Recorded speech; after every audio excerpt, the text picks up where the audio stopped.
Good evening, ladies and gentlemen. Welcome to Rangers Radio. Join myself, Mike Vernon Loyal, on the panel tonight. It's a bit of a mixed bag. We've got Old School Blue doing the technicals, we've got Ulster Bear, we've got Bridgeman, and we've got young Ibrox Loyal. Good evening, gentlemen. Welcome. Evening, Trips. Good evening, everybody. Can I say a big good evening to you guys on the panel, and a huge good evening to all the boys in the lobby, and to all the Rangers fans listening in from all over the world. Good evening and welcome to Rangers Radio. Another wee summer special for you guys to listen into. We have got a wee bit on Dave King. We've got a small matter of away allocation tickets. We've got Mr. Gary Hughes to talk about. And we've got transfers in and out. We've got a wee bit of that maybe in the second half of the show with Ibrox Loyal. We've also got Bridgeman's got some statements to read out as well. But first, before I go anywhere, Bridgeman, how you doing, mate? Wonderful, thank you. Wonderful. Good to hear. It's been quite interesting today. Sure has, mate. Sure has. Hope the young boys are okay as well, Ulster and Ibrox. How you doing, lads? I'm doing well, mate. Enjoying the sun, enjoying some of the news that's coming out for my club. But more positives ones. We start talking about the football-related things, like when we're a lot more deeper into who's coming into my club, who's going into my club. Yeah. And my fantastic manager, Mr. Stephen Gerrard, MBE, and Mr. Gary McAllister come in. So looking forward to that as well. How's my friend from across the water? Doing well, guys. Weather's beautiful. Can't beat it. Cannot beat it. Well, and so much news today too. I bet the people were buzzing for a show tonight. So good. Bridgeman, have you? I know our chairman Dave King had made a statement on a couple of things today in regards to alleged comments made about our fans and other things. Have you got that statement there? I'm going to say, if you don't mind, just bear with me a couple of minutes and I'll read this out. And there's an answer. I can see it sitting. I think it's on the Sun, but I'm not dead sure. But I can see it. So just bear with me a couple of minutes. It starts off. It's obviously about this inquiry thing. So outraged Rangers chairman Dave King has called for the SFA board member Gary Hughes to be suspended pending an independent investigation into his Ibrox fan slur. The furious Light Blue Supremo has responded to a newspaper story this morning where the non-executive Hampden director referred to Rangers fans as the great unwashed in an interview 12 years ago. Mr. King has now demanded an inquiry into the self-confessed Celtic fan Hughes, who is part of the 8-man SFA board after his appointment in April 2015. The former chief executive of publishing firm CMPI is due to stand for re-election next month, but Mr. King wants the SFA to launch a probe. And the Rangers chairman wants to know if any other members of the Hampden hierarchy were aware of the comments made by Mr. Hughes to the licensed trade magazine The Publican in August 2006. When asked for a response to the story, Mr. King said in a statement, "I can confirm receipt of information that would appear to be credible and which merits immediate and thorough independent investigation. Mr. Hughes should be suspended pending this investigation.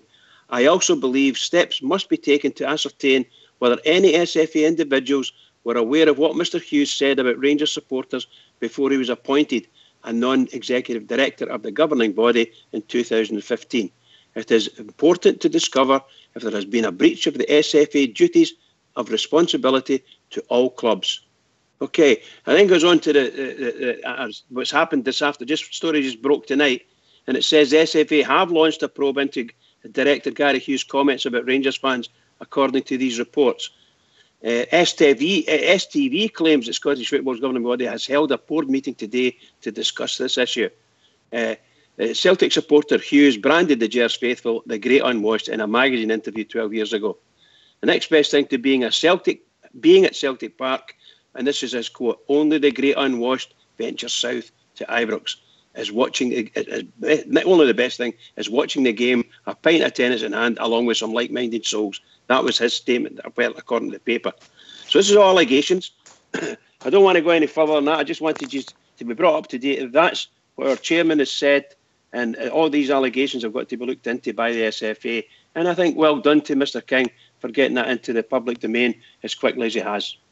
Thanks, Bridgeman. Ulster, if anybody wants to call in, what's the telephone number they can get us on? Yeah, it's 0141356 1972. What else can they get us, Ibrox?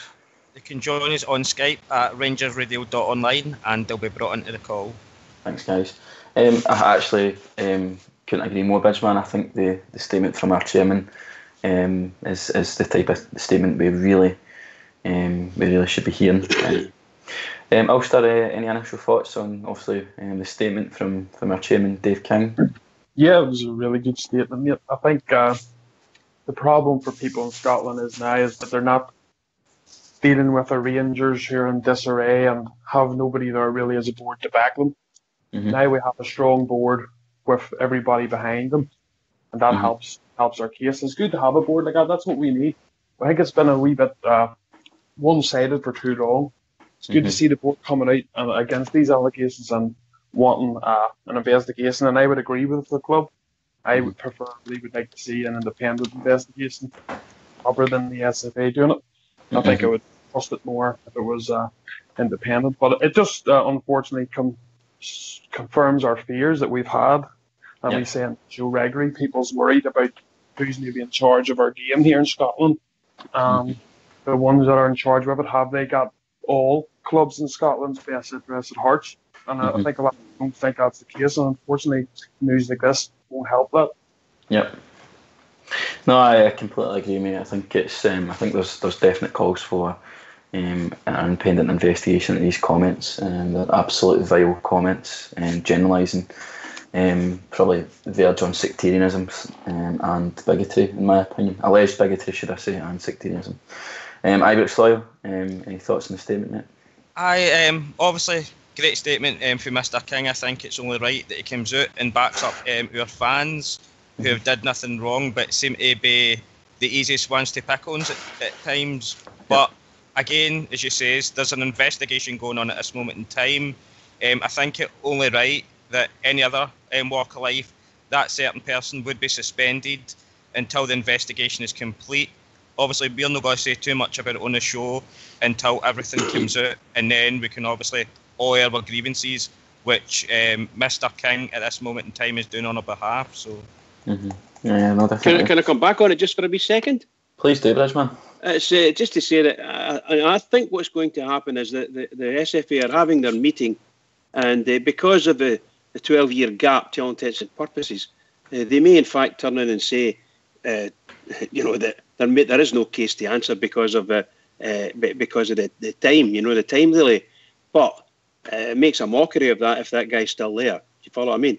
So there's one hand that's a negative, the other hand where you wonder what they're going to do. And I think if it's at all anything like what I think Mr. King has played a really good hand here, because they're asking us or telling us that we have got to be liable for something that happened God knows how many years ago, 6 or 7 years ago. And here this has happened, and we're back into the SFA. And by the way, this guy works for you. Never mind anything else. This guy actually works for you, and you never did this, and you need to look at all your stuff. So it might be a quid pro quo. It might give Rangers a chance to go to the SFA and say, look, let's draw a line under this. This is not going to get us anywhere, this bit tit for tat stuff. Let's just draw the line under it. Anything that happened whenever it happened, just forget it. So we'll look out for everything that happens in the future. It might be a chance to do that. I don't know if Rangers are interested in that, but I'm just pleased we're doing it anyway. Yeah, obviously we've got to stress on here that these comments that this particular person has made is allegations at this stage, and obviously that is the case. I just quickly noted down before we had the show some of the feelings of this SFA board, and for instance, I'm just looking at the Hibernian Cup final massacre. That's the only way you can describe that. You've got the Murrow pitch invasion a couple of years ago now. We've had referees striking due to this club. We've also had, we've got a very, very non-bipartisan set up. We've got 8 men on this alleged panel, SFA panel. If this man, how on earth has this man been able to get to this position? Is beyond me with these type of comments. It's staggering, guys. I mean, I've just rhymed off a couple of instances with this SFA. Bridgeman, the question I'm going to pose, and I'm going to pose it for the lobby and the wider audience that's listening in, is the SFA fit for purpose in its current format? We've obviously seen the stuff last week with the UEFA licence and stuff like that. Is this board, this SFA board, fit for purpose, Bridgeman, in your opinion? In my opinion, no. And I think it's ominous that this guy for Partick Thistle has taken over the chief executive officer, but actually on their board, on their football game board or whatever they call it, is the guy that's in charge of the SPFL. I would not be surprised that they're working down the line somewhere, that maybe in a few years' time, that there's going to be a combined movement, get the two of them together to look after all the clubs. So, in fact, to all intents and purposes, join the two boards. So there is only one body running football in Scotland. I don't know how they're going to do it, but I would imagine there's going to be a join somewhere along the line. I can't see the point of having these two organisations who basically they're living out each other's pockets, aren't they? Really. Yeah. I just don't understand it all. I just don't. Ulster, we've seen obviously investigations into the cup final. Still no punishment for Hibernian Football Club. Do you see anything happen to this gentleman if these allegations are found to be proven? Oh, he has to go. If it's true, if allegations come through, the guy has to go, because as a Rangers fan and as Rangers Football Club, I don't think any of us could trust that guy to be impartial in any further decisions that he would make as part of that board, to be honest. So he would have to go for me if that comes out to be the case. I'm like everybody else. I don't expect Rangers to get any special treatment, and we don't want any special treatment. We just want fair treatment. And unfortunately, things are coming, and it seems to be a lot one-sided to me anyway. I have no doubt in my mind if we had won that cup final, charged that pitch, and assaulted Hibernian players, Rangers would have been brought over the coals big time, no doubt about it. Same as the Motherwell fiasco with the playoffs as well, and this isn't helping the case that Rangers, in my opinion, is the biggest club in Scotland, and it is the biggest club in Scotland. It is the biggest. The SFA should be, in my opinion, level playing field, something that we can believe in, embracing, and nobody will help the SFA as much as our club will if there's a level playing field. But as it stands at the minute, I can't personally trust them, and I don't think the club does. And we've seen that lately. We're getting brought over the coals here for things that happened in 2011. Things that only happened 2 seasons ago, and there's no repercussions for it. So level playing field needs to be the way going forward. Yeah, of course, mate. Of course. Ibrox, we heard from Bridgeman earlier just there about his opinion of the SFA.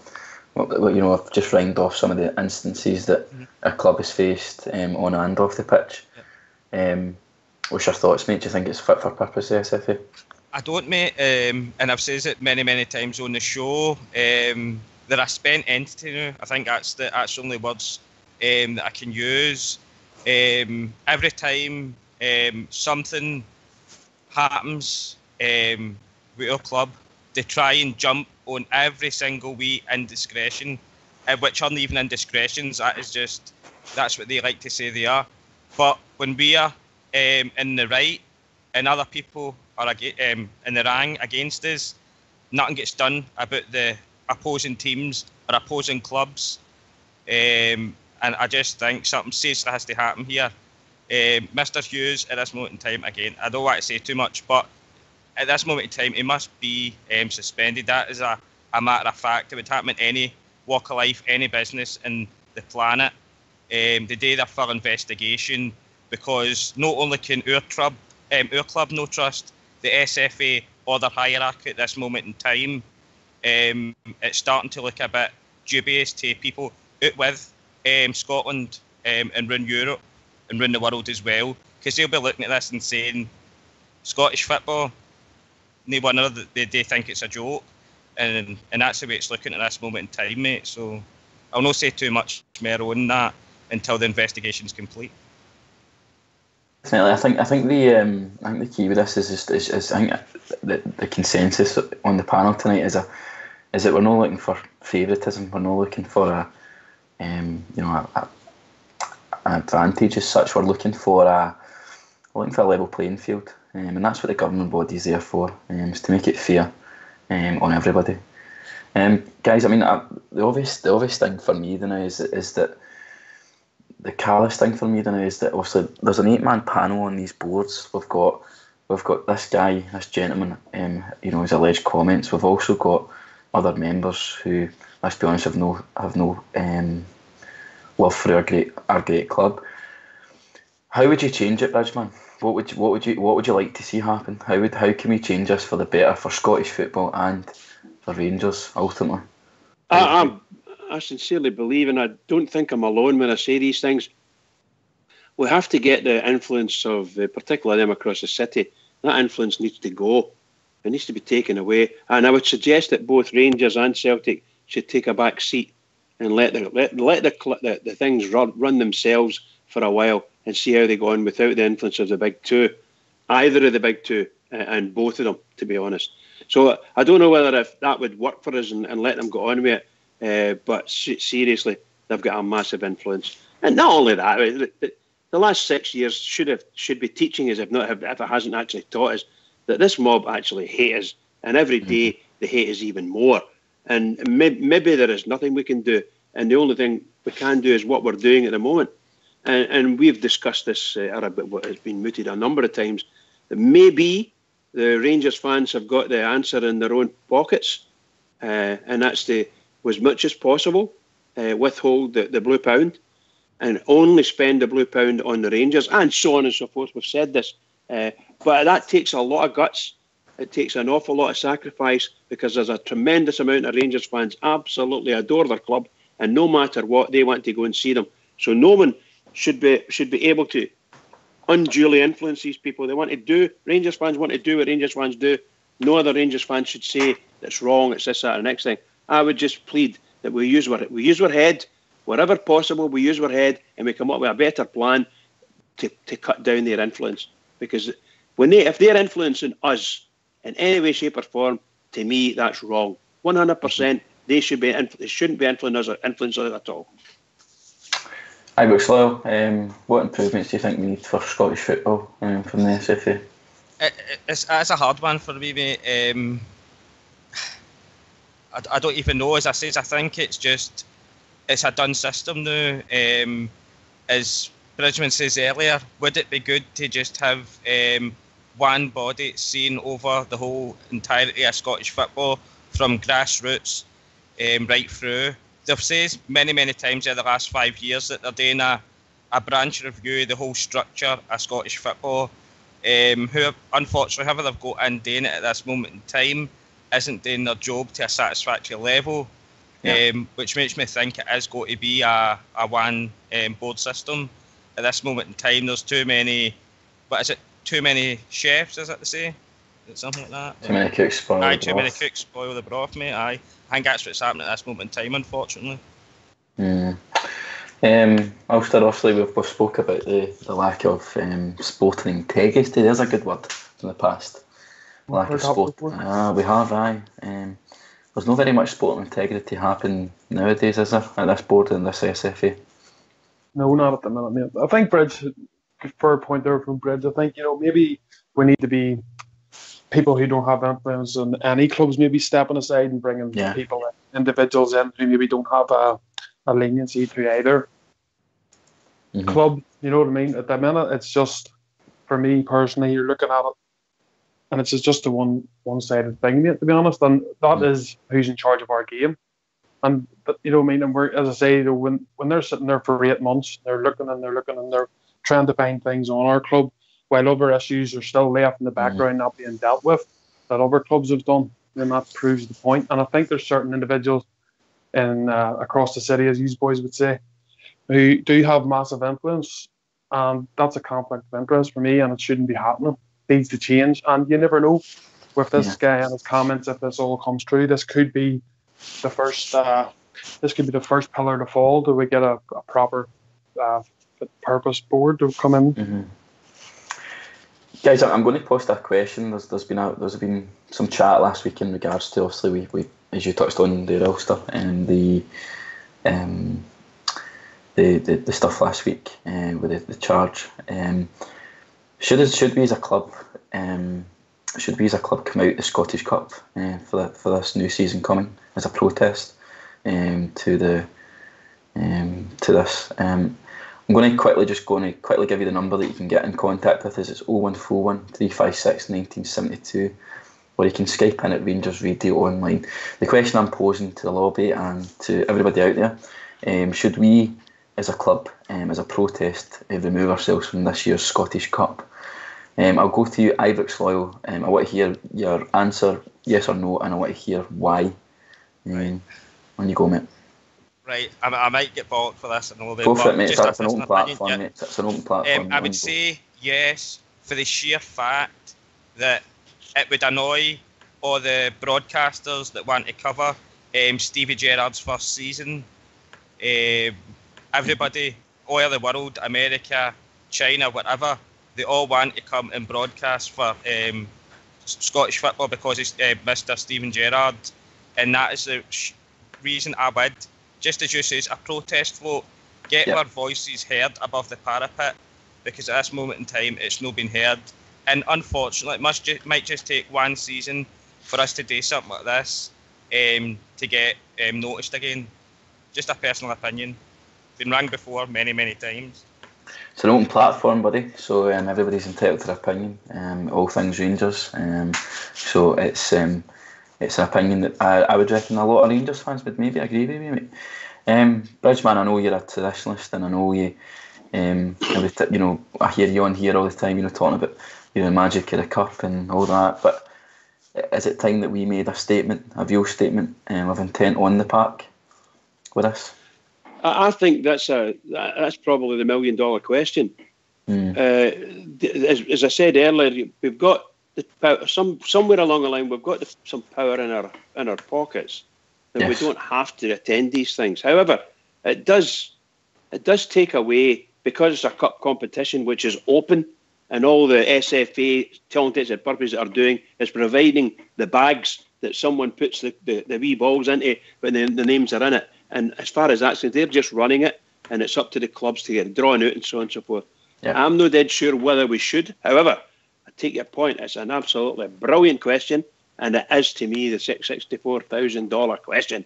Will we or should we totally boycott the Scottish Cup? It's an opportunity, but we need to give it serious thought, because it could be the beginning of the end for Scottish football if we do that. Very interesting, guys. I want to hear some callers tonight. I want to hear their opinion on SFA stuff. I want to hear their opinion on my idea, perhaps, of boycotting the Scottish Cup. I want to hear it's 0141 356 1972, or we can Skype in at Rangers Radio Online, and we brought on the call. What I would love to hear, I'd love to hear your opinion also, because I know you like the romantics of the cup. I know that it's a big competition in our club's history. We love the Scottish Cup as a support. What's your thoughts, mate? Well, I don't know. My point would probably be to stay in it for the simple reasons is I don't want to cut our nose off the spider face, because it's making it easier for other clubs to lift the trophy that we should be probably involved in. Yeah. You know what I mean? And who's it going to harm? It's going to harm us because we've knocked ourselves out of the cup before it even starts. You know what I mean? And Steven Gerrard, obviously, as a manager, he's going to want to try his best, mate, to, win as many competitions as possible. And I'm sure he'll want his team in there. I get the points, though. I get everybody's points.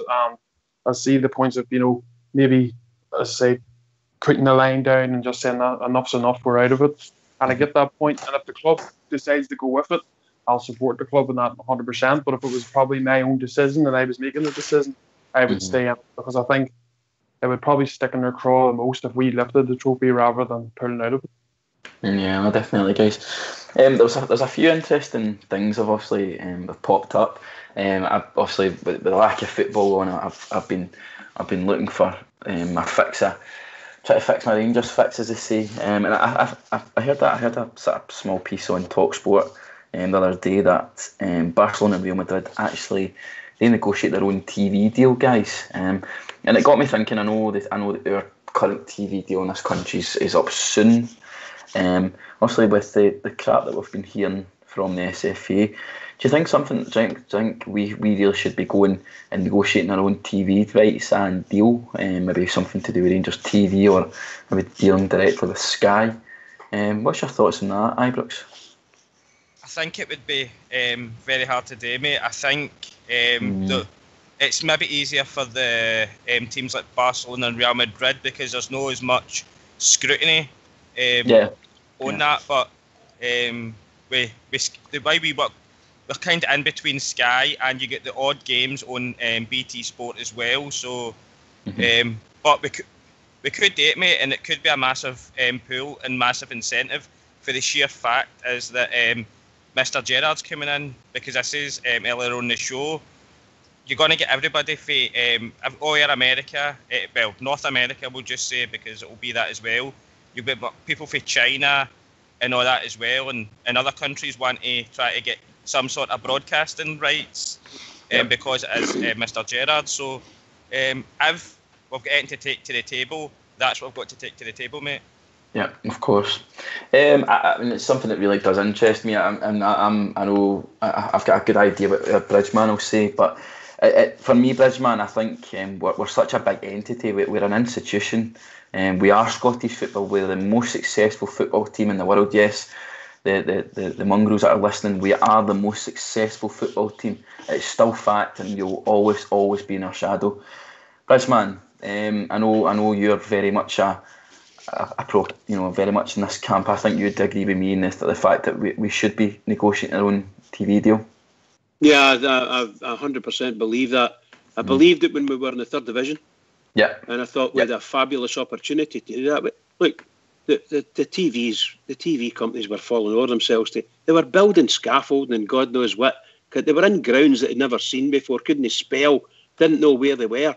And they were having to come and build scaffolding and God knows what just to get their cameras up so they could take the Rangers, because of the massive Rangers following, and because their viewing figures must have been pretty poor for the league. And I don't know what those viewing figures are like now, so please forgive me. I'm assuming that the viewing figures haven't quite improved as much as they think they've improved, other than the Rangers. So whenever the Rangers are in it, your viewing figures will be up. Which makes me say this, and I'm going to spit because I really don't want to say it, but I think both Rangers and them across the road, somewhere along the line, have missed the boat somewhere. They could have created something absolutely massive in Scotland by doing what Real Madrid and Barcelona have done, has been put themselves up there and say to the SFA and the SPFL, look, we're going on our own. From a TV perspective, we're going on our own. We're going to set ourselves up as an independent company. Yeah, I'm talking about both clubs, and we're going to go alone, and we're going to televise all these games. The other teams will get so much money because obviously there will be other teams involved in some of the games. I think that's what they could have done, and they could have made a fortune, worldwide rights, and all the rest of it. Because let's be very honest, guys, I don't know very many people that want to go and watch Dumbarton. You know what I mean? I just don't know. So yes, I agree with you 100%, and it would be wonderful if Rangers could do it on their own. I don't know whether they'd be able to. I think the two big clubs who are the big draws, maybe sticking their head above the parapet and saying, we want to do this together. But only that, only that together. Yeah, no, definitely. That's well. Alistair, any thoughts on the TV deal, mate? Well, if we could do it, if somehow you could do it, I think we're stuck in the licenses and agreements and contracts that you maybe won't be able to do it. But if there was a possibility, I would do it, because I think, let's be honest, Scottish football, in my opinion, the way it is being run and the way those deals are being done, it's hurling our club back. We're the big draw. Everybody wants to watch the Rangers. You know what I mean? This is what the draw is. Nobody wants to watch Hibs beat Aberdeen. Let's be serious. And that there was second and fourth. That was meant to be two of your top four clubs. Nobody is interested, but everybody wants to watch the Rangers. But unfortunately, the money's not divided that way. It's all divided evenly. So clubs, again, as always, are benefiting from Rangers Football Club. And if it was possible, definitely, I think we should go it alone. And I think we could go it alone. We'd make a success of it, no doubt about it, because people are that desperate, obviously, to watch the club. Fans and people outside of it, especially with the whole Steven Gerrard thing. There'd be so many people, so many countries desperate to see how he's getting on and watch his progress as a manager. But as it stands, I think contract-wise, we're probably stuck a wee bit. Yeah, no, I know what you mean. I think some of the boys in the lobby are saying that, but I think I just thought it was very, very interesting. Teams like, it's a similar sort of setup to us in Scotland as to Spain. It's a sort of two-team league. But yeah, no, it's quite interesting. I'm also hearing from my news hounds, Oxford's news hounds to be precise, that we have a birthday boy in our midst today. It's CC Barrell. It's birthday, and CC is a very loyal member of the Garrahill Rangers Supporters Club, and he's a good lad on here as well. So if it is your birthday, CC, I'd like to give you a big shout out, mate. You're a good contributor to the show, and you're a good Blue Nose. So I wish you a happy birthday. And if it's not your birthday, well, let us know when it is your birthday, and we'll get you a shout out on the show. Guys, we also heard Dave King also make a statement today, around about 5 o'clock on the website. It reads, we'll have a wee discussion. I'll read it out and we'll have a wee discussion. The club has taken this opportunity to thank renewing their season tickets in record numbers. The deadline renewals was last week and received more than 40,000 renewals, which is far in exceeds of previous highest level achieved in Rangers' long history.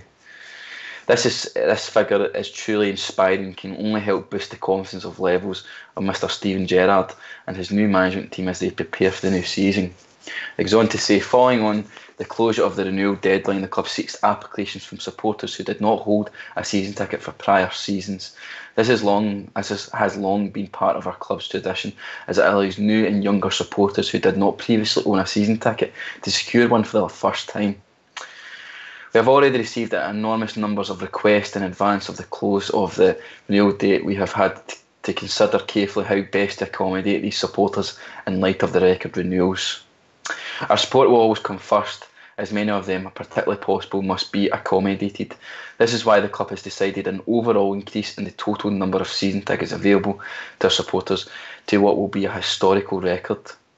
Further announcement on the final new ticket allocation will shortly be made available on the club's website. As an unfortunate consequence of putting our supporters first is that the increased demand negatively impacts the number of tickets which will be allocated to visiting teams. This means all visiting fans will now be situated in the corner between the Broomloan and the Sandy Jardine stands respectively.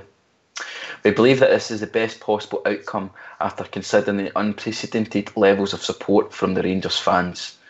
Together we are Rangers. Dave King, end of statement. I firstly would like just to quickly comment on the statement again from our chairman. It's a very, very, very interesting statement, I have to say. Being a member of a supporters club, it's certainly adds a certain dynamic now to visiting the Rotterdam, the Rotterdam. But Ibrox Loyal, what is your reaction to Mr. King's statement? And I'd like to hear your thoughts on it, mate. Yep. Very interesting, as you say, is another very well put statement. I'm not surprised with the record number of season tickets because, as we say it many times on this show, we've got the best fans in the world, and they absolutely deserve every credit for what they do to help support our team year in, year out.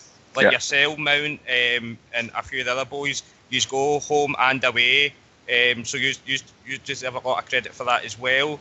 I know with the reducing of tickets for certain teams coming to our ground, I think we were speaking about it a few weeks before we went on the summer break there, that we should be moving them out of the Brimloan, and I'm absolutely delighted and ecstatic that it's finally happening. And I'm sure the people who actually sit, like your Union Bears and other people that sit round about them, are absolutely delighted as well that they can get their seats back there again. Mm-hmm. No, you raised some good points. Ulster, your thoughts, mate, on the statement first? Yeah, it's a very good statement. It's great to see the support's obviously buying into the whole, obviously not just Rangers, but the whole Gerrard thing. You know, I think that's a lot of people were maybe holding back, waiting to see who the next manager would be, and obviously everybody's buying into it, which is great. I think we're in the position that most clubs aren't in Scotland, to be honest, that we don't need in the way support at Rangers. To be fair, we can sell our whole ground out without the way supporters, that corner included, if we wanted to. But I know we have to facilitate so many tickets, obviously, to away allocations. So it's good. You won't see as many toilets getting bust, seats getting wrecked. So hopefully the bills when they come won't be as high now, that they'll be reduced. And I think about 800 from the 8,000 that they normally get. People, as you say, there's good groups, our Union Bears, etc., and plenty of other fans who have to give up their seats to this mob to come in to wreck and ruin. That won't be happening anymore. So yeah, I think it's a great thing for the club. And moving forward, I think should be the president from now on. To be honest, that should be the way it should be. Yep. Hey, Bridgman. Yeah, I can't say it any better than that. The other night, if you can remember back, just the other night there, I brought this up and I said, I honestly thought that what happened with Hibs, the tail end, just like the tail end of the season there, was going to happen to us again. But I thought we would have been, shall we say, the victim. I use the word loosely. But it turns out we, in fact, are the attacker. So I'm absolutely over the moon. I thought that other clubs would start to cut down our away allocation just for spite because they wanted to. Well, we've given them the reason now. I think I'll go along with what Ulster was saying. It's just as sad that our away support is treated so shabbily the way they are. There are many grounds that Rangers fans visit that even after Rangers fans have filled whatever stand or stands, there are still massive lumps of empty seats. And they could have given those tickets to Rangers dead easy. And the Rangers fans would have filled their stadium, gave them a lot more money, and blah, blah, blah, blah, blah. So sometimes they're cutting their nose off to spite their face. But I think what Rangers have done is very, very challenging for the club. And I take my hat off. I really do take my hat off to Mr. King. You played a blinder because you actually thought that you'd get one in on me anyway, that's for sure. So well done. And we'll see what happens now in Scottish football. Thanks, Bridgman. If you want to join us, Ibrox Loyal, where can they phone in? They can phone in on 0141 356 1972. Where can they get us, Ulster? Yeah, they can join us also on Skype at RangersRadio.online. And what can they talk about, Bridgman? They can talk about anything to do with Rangers, anything else they want to talk about, because Loyal is very gifted in many places. So no problem. I just known goals. Is that what you're saying? to be fair, the only thing we'll not talk about really is probably Celtic. Let's be honest, But well, whenever we can help it, absolutely. That's it, Bridgman. That's it. I've jotted some notes down, guys, and I tell you, we don't give ourselves enough credit, Bridgman. 40,000 season tickets, and it's not even June. Not even June. There's 40,000 season tickets. There's a waiting list for a season ticket. Now, should we fill in the corners, Bridgeman, in Ibrox Stadium, our magnificent 5-star stadium? Is it time now we increase capacity? I'm a great advocate, and I don't know how they would do it. I've said this before.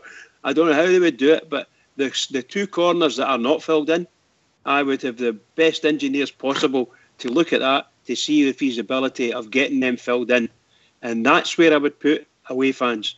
I would put away fans there because I don't want any away fans anywhere near the television.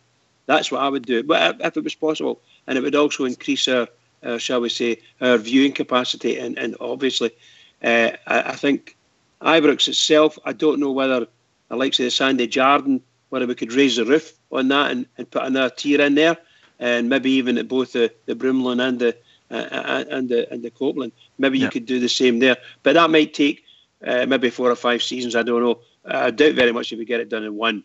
So it might take a few seasons. I don't know where we would get the investment. But the very first thing I would do, most assuredly, I would start at the Broomloan end of the stand and see if we can engineer seats in there. Obviously, we need to leave a tunnel there because that's where we take the ins and outs for the vehicles and things like that, and camera people and so on and so forth. They come in that way. So there has to be something in there, but that's where I would put the away fans in there, where they're right out of the way of the cameras. That's the way I look at it anyway. Yeah. Ulster, obviously, I know you're part of a supporters club in Arms, but it must be it must have been tough last season, even though the football wasn't great. It must have been still tough getting home tickets. I know. We were never off the phone together when you were trying to come over for tickets. Do you think now that we've got to that stage where the capacity really needs to be looked at for Ibrox?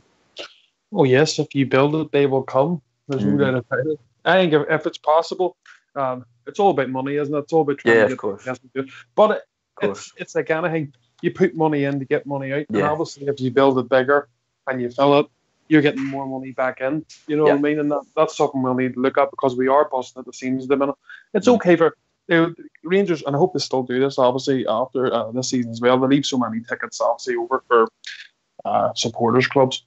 One of the biggest problems was obviously Old Firm games at Ibrox because them that were getting so many, it took so many away from Spurs, from Rangers men. Hopefully that won't be happening now, so there might be a wee bit more of there's obviously going to be about 7,000 odd more tickets going to Rangers men, so that might help all the supporters clubs. But definitely, if we can look at it in the future, I think extending Ibrox, however you're going to do it, I don't know, but if they can do it, I think it would be an investment definitely, and a good one as well, because you'd be filling the place and you'd be making the money up every season. No, definitely. I mean, I find the statement dead refreshing. We're hearing we come first, and I think there's been a change of tack, Bridgeman, on the board's stance now. I think you mentioned it earlier that we've always been a very, very sort of not defensive club, but we don't seem to attack situations or things like that. Do you see now perhaps that the club is changing its way of dealing with problems perhaps that are arising? Maybe attacking it a wee bit, Oh yes, absolutely. Mr. King, who a lot of folk don't like the guy, certainly don't like him as much as I do. I think he's been fabulous for our club. And he'd been out tardy sometimes and getting things completed, and that's obvious because it still is tardy, shall we say, in certain areas, but that might be down to the rules and regulations of surrounding him. But we have been a sort of silent type club and let everybody else go to hell because we've always been successful in our own right, and it doesn't really matter when you're standing on top of the hill. It doesn't really matter what the rest of them say down the bottom of the hill, So you can just carry on and be what you are, and we're seeing that with that mob across the city. They're sitting up there now. But from a Rangers perspective, most assuredly, we are now. I'm really pleased Mr. King is taking the battle to them in many ways, and I'm sure there's going to be more. But I'm quite sure that somewhere along the line, somebody within the football world is going to stand up and say, "Hey, get this sorted. This is just stupid. Just get it sorted. Stop this nonsense. Sit down at a table. Don't come out of that room until you sign a bit of paper that says enough's enough. Just go on with it." That's what I think they need to do. Also, we see, obviously, we've seen a couple of statements from Dave King today in regards to alleged allegations of, let's be honest, bigotry and sectarianism towards your fans. We've obviously seen today's statement in regards to the Brimley Road end. What's your thoughts, mate? Do you see the club taking a different stance now on these problems, or do you think enough is enough? I think Mr. King's just. No, we've got a board there, mate, who's going to stick up for us, and who aren't going to take this any longer, and that's what we were crying out for. We're crying out that for a long time. It's not just playing good on the pitch. Yes, that's what we all want. That's the main aim, of course. It is to win titles, to win cups. But you also have to have a board there that you can believe in, and you know who's sticking up for you. And that's what this current board's doing, and they're going to get a lot of plaudits for it. And it doesn't really matter what anybody else thinks. As long as the board are looking after us, we look after the board. And as I say, we're the biggest club in Scotland. We don't need anybody else. As long as we're looking after ourselves and making sure we're getting fair treatment, or at least demanding fair treatment, then in my opinion, that'll be the best for Scottish people all round in the future. Good stuff, mate. Good stuff. Ibrox Loyal, what's your thoughts, mate? Do you think the club is taking a wee bit more of a sort of stronger stance in these issues?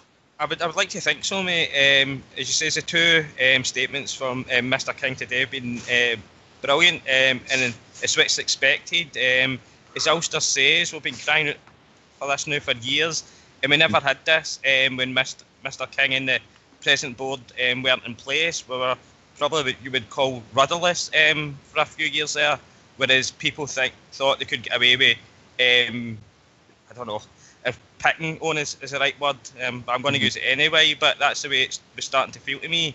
Nobody was sticking up for us, but I think that this current board and Mr. King, for the statements have come out with today, and actually taking a bit of a stance now, which I think every single Rangers fan in the planet will be absolutely delighted with. We're not going to just sit second fiddle now. We are the established club in this league. It is ours, and we deserve to be back at the top with every single thing going right for us, and we won't be pushed away to the side. We're coming back, and they better be scared, because 55's on its way. Can I come back in there just for a minute? Why don't you go, Brisbane? It's just to say, following on from what the boys have said, look, your last point you were making about the seating getting increased, the stadium getting increased in size, it falls in line with just what you've been saying. At the present moment, the only thing we're second in is the actual seating capacity in our stadium. And if we increase their seating capacity by whatever it be, 10,000, then you're back up to the same as the biggest seating stadium in the country from a soccer perspective. So I think it's an absolute cert, and it needs to run. And all the fans, if you're getting 40,000 renewals of season tickets, then if you can get a seating capacity of 60,000, you're in with a right good shout of getting that filled most weeks. So that's the target for Rangers. Obviously, as I said earlier, it won't happen tomorrow, and that's for sure. But it's something to aim at, and we might need to go through a few, shall we say, share issues to raise the money. But for goodness sake, the Rangers fans should, in the back of their mind, if not the forefront of their mind, that's what we should be aiming for over the next 5 years for sure. I think it's quite interesting. It's actually quite interesting.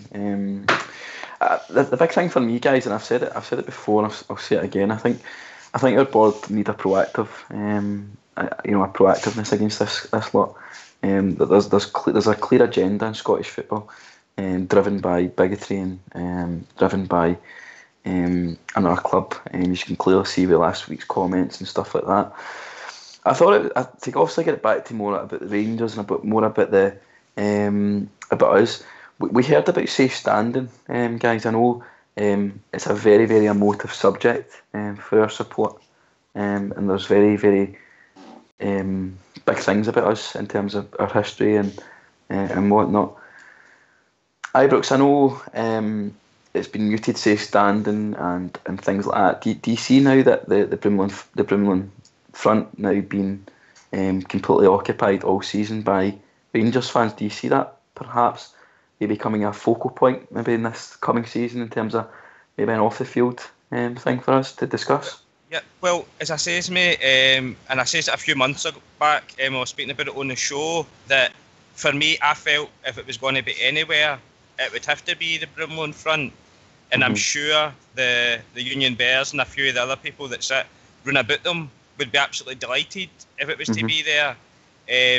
Because, let's be honest, know that that's where all the atmosphere is, but just think how good it could be if they could have their safe standing in that certain part of the stadium. Now, as I says back then as well, and I was never at football when there was safe standing. I know that there used to be a bit, but I never knew what it really looked like. I've seen pictures, but you can't just tell it sometimes with pictures. And if they get it, I'd be absolutely delighted for them. But as you say, it's going to be a very good talking point. Don't see it happening next season, though. I think that might be a bit early. But I think, as Bridgman's been saying, it could be something that is looked into in the future, because it will take a while to get up and running. So then again, you'll probably need some sort of funding aspect involved in that as well. So yeah, no, of course, there's a lot of debate there and a lot of different things. Ulster, any thoughts on the safe standing? I know just while you bring the point up there, I'm just thinking, would that be the cheapest option and a quick fix at the minute? They actually making the Ibrox more people in it, because obviously if you go to a safe stand, you'll get more people into that area. You know what I mean? Rather, we're stuck at the minute with the amount of seats we have, but if you have safe standing up there, the whole of the Broomy, you'll probably be able to, if not double, but acquire a bit more actually in there. So that would be a quick fix of actually, making Ibrox a bigger allocated stadium. And I think it's a good idea. I think the atmosphere is being killed at the minute at the minute of Ibrox. I think we can all see that, to be honest. And if you had safe stand and you had a whole Broomloan bouncing, say the young Bears, I know there's boys in our club, they can't stand at the game. It's as simple as that. Their knees and all, there's a lot of Bears like that, but there's young ones who could do it and really want to do that, and it's a better way to support your club. Obviously, if you're on your feet and you're bouncing about, I think the whole atmosphere would benefit from it, and I think you'd see a lot of people definitely fill in the allocation for the Broomy if you had safe stand. So it's something that I would definitely be interested in. I'd love to see the club doing it, and I'd be probably the first one getting the season ticket in there, to be honest. Yeah, definitely. I think there's certain stadiums, especially I know Borussia Dortmund Stadium seems very, very impressive behind the goals. But Ulster, if any of the UB boys or any of the advocates for safe standing within the club want to get in contact with us, where can they get us at? Yeah, well, you can ring us in for a start. That'd be good. At 01413561972. We've also got obviously the Facebook page. We've got Twitter pages. So get in contact us with any way, and we'll put you on to one of the other guys, and you'll get on here, and we'll put your case forward, and you can put your own case forward, and you'll get a definitely. Definitely. You can also Skype in at RangersRadio.online if anybody wants to get in contact with us. But man, I know you would have. There's been a lot of debate on the platform about safe standing and all the things surrounding that. What's your thoughts? Obviously, now you've heard the news today about the Broomloan now being, hygienic, nice and fresh now. No smelly, no smelly, no invaders. What's the thoughts, mate, on the safe standing? Well, I think it's a must go now, particularly Union Bears section there, if they want to try it out. My original thought was that the two triangles, between the Sandy Jardin and the Broomloan, and the other end, Sandy Jardin and the Copeland, I thought that should have been the safe standing areas for Ibrox. But obviously that's sort of things are going to change now. So certainly section by section of the lower Broomloan, most assuredly could be changed to safe standing. And I don't know how it works percentage-wise, whether it's a one-for-one change of seat functionality. And, wherever the seats are there now, there's the same number of seats, and therefore that space just gets converted to a standing space with the seat facility there whenever it's needed. Because I think with European games, you can't have safe standing, to my knowledge. That's correct. But if it's only a 1-by-1, then just when Ulster was mentioned, they thought we would get more people in. I'm obviously wrong, because I think Ulster will be more right than I will about this. Look, at my age, I have to say there's not very many games I want to stone all the way through it, and I'm quite happy. I'm quite happy sitting down and jumping up when we score and things like that. But I love watching the youngsters, and they're up there giving it loudly. And of course, when I'm at Hampden, it's against them, or at Ibrox against them, you're hardly in your seat. So it's a wonderful feeling, and it brings memories back, flooding back to what it was like when I was young. You could, when you were in the old terraces, you could sway down 14 or 15 steps, and get yourself crushed up against crash barriers and things like that, It's brilliant, just brilliant. The tidal movement. Sorry, guys, I digress, but you know what I mean. Sounds good, Bridgeman. It sounded good. I don't know if you've noticed today. I think it was on. I think today there was a wee bit on. Follow the 46 years today. We won the European Cup, Bridgeman. Aye. Any memories for that? Just quickly before we get a wee tune. Well, I was actually living in South Africa then, and it was just fabulous. I saw us stirring around a radio, BBC World Service, trying to listen to it. Was that back when BBC was on Parswan and Ballard? Oh yes. That was a long time ago, Yeah. It's only, but I have to say, it's really only the last, I would suggest, maybe 10 years, if it goes back as far as that. Because the guy that's in charge of our PR at the moment, James Traynor, he was in the BBC. He ran the BBC sports section for years and years and years. So he was always claimed to be an Airdrie fan, but my goodness gracious, what a difference now. And on Radio Clyde, you had Jimmy Sanderson. Do you remember Jimmy Sanderson? Any of you guys? James Sanderson? No, you don't remember him. So Radio Clyde was a great phone-in show, and he's the one that would say, "And what game were you at today, caller?" And he would ask him, and I said, "Hey, caller, are you accusing me of mendacity?" Anyway, I digress again. Sorry, boys. Memory lane, right enough. But that's both radio channels were not anywhere near embittered as they are now. Nowhere near it. I think it's quite interesting, Bridgeman. Obviously, 46 years on for Barcelona. What was it like? Back then. It must have been a fabulous time to be a Rangers fan. It must have just have been that top was of the great, world. But remember, of course, that we were still, shall we say, they were going through their 9 in a row, right, under Jock Stein. So it was they had done some, they had a smashing team. I make no bones about it. I hated them then. I still hate them now in that sense. But I wouldn't watch them playing anyone else. You know what I mean? I just wouldn't watch them playing anyone else. But there was a great time, and both boards at both those clubs, they had a friendly, shall we say, dislike of each other. Let's put it that way. But respect was there. Yeah, it was a tremendous time to live. Because every time you played them, it was enormous. It was the end of the world if you didn't win. End of the world. And look at it now. Yeah.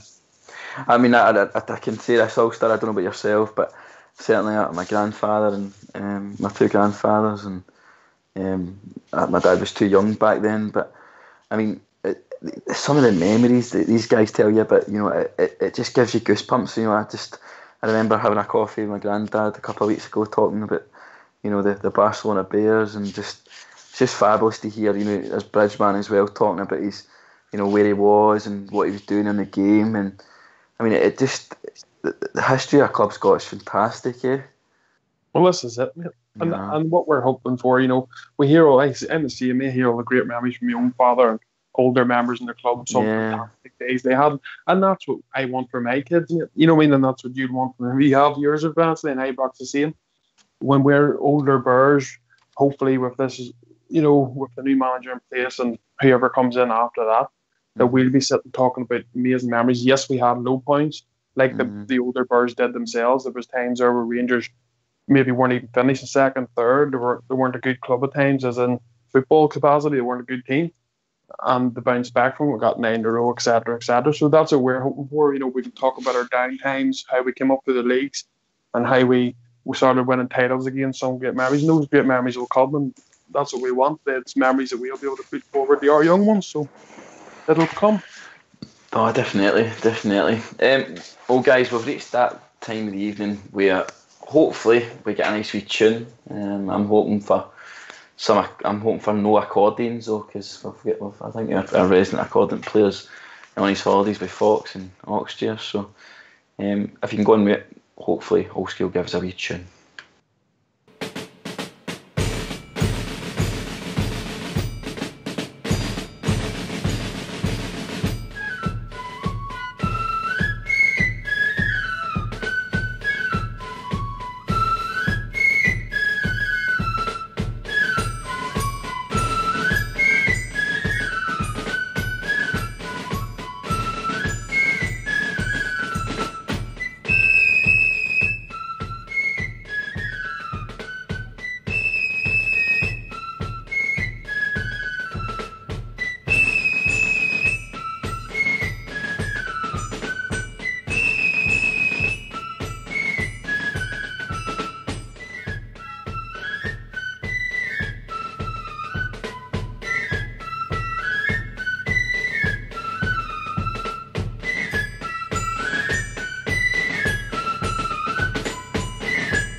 Thanks for that, old school. That's a great wee ditty, so it was. Brilliant, mate. Tell you what, guys, it's heating up a wee bit with the excitement of Steven Gerrard. He's only 8-9 days away to Mr. Gerrard and his post. Hi, Brooks. Oh, mate, I'm getting excited, mate. Am I right in saying that 1st of June is going to be renamed as Mr. Steven Gerrard MBE Day? Could well be, mate. Could well be. Fantastic. Everything's heating up round about it, and everybody's delighted. He's going to be a strong start. He's going to be able to look what we need to improve. I don't like to use the word deadwood, but there's probably going to be quite a lot of that need cleared out. So exciting times, mate. Exciting times ahead in the coming months. So. Sure is, mate. Sure is. Fishman, Steven Gerrard. Wow. That's a big wow. Really and true. I'm still. You just still can't believe it. You smack your head to find out what's going on, you know. And I dare say that every story I go into, Rangers Media and follow, and they're reporting. The guys on there are reporting like virtually every story that's in the papers and other areas begins with Steven Gerrard. You know, like Steven Gerrard's looking at this one. Steven Gerrard thinks that, you know, and this should help Steven Gerrard. And you're like, oh, what are they like? The guy's not even started his job. He's sitting out there on holiday now. I think he's out in Europe now. They were the sort of UEFA champions, isn't it? Champions. He's out in Kiev, mate. He's out in Kiev at this moment. So wherever he is, it doesn't matter. He's not sitting at Ibrox worrying about what's happening. No, the thing is, mate. The thing is, sorry about in there, mate. There you go. He's out there and he's talking about the famous Glasgow Rangers. You know what I mean? Because we are worldwide, mate. We are worldwide, course, and he's just taking it to Kiev for this weekend. And then after that is all done and dusted, he'll be in here and he'll be taking us forward to number 55. But when you're on about this stuff, can I just ask? I'm not 100% sure, but when does the transfer window actually open? The English transfer window. When does it? I believe, was it last Thursday open? Because they pull it forward a month. They had to pull it. They had to pull it. It's not opened yet. Well, maybe it's going to open tonight then at midnight because they've been Thursday night. It's usually the 1st of June, mate. I know, but they've been told they had to bring it forward because they're going to close earlier down south this season. So they've been told that they had to bring it forward a few weeks. So I believe, I thought somebody says it was last Thursday night, but maybe it's this Thursday night at midnight. Maybe the guys in the lobby will be able to tell us that when the English transfer window opens. Because we can't do anything as a club at the moment. We can't do anything with what's happening until the 1st of June, because that's when all the players that we have got on contract, that I know of anyway, who could leave the club, will be either have left or be sort of packing their bags as we speak, because come the 1st of June, they're no longer with us, to all intents and purposes.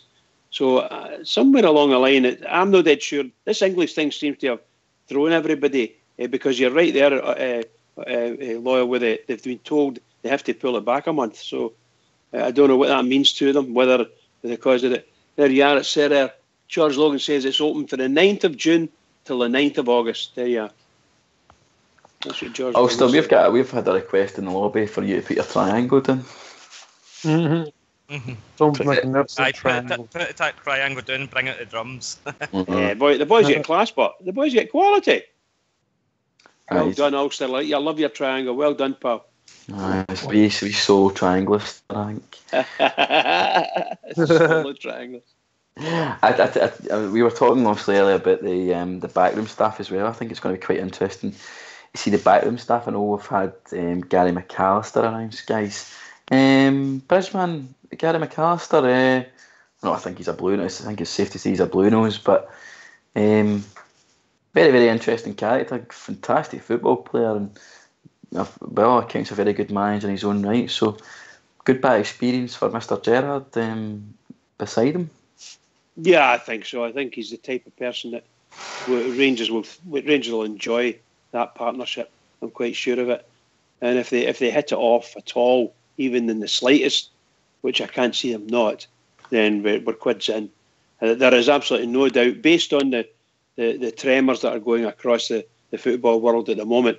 You will find, as you probably know yourself in your own experience, where Rangers say one thing, someone will say another. But at the end of the day, the two words that make them always sit up and wonder is Steven Gerrard. Because they will say everything they can negative about Gerrard, about what he's no got, rather than what he has got. So they'll tell you he's got no experience whatsoever, or you'll get stories. And no doubt a lot of these stories will be from that mob across the city, or allegedly from that mob across the city. Some of their players making statements. And that is another thing that I would love the SFA to come out and start throwing their weight about on that and saying, no more of this. This is disrespecting professionals. No more of this. They should be pinning that to the... Absolutely. They should be pinning it to the wall and saying, right, let's go and sort that out in the park. Yeah. You know, that's... So anyway, I think that's what it'll be. I'm really pleased.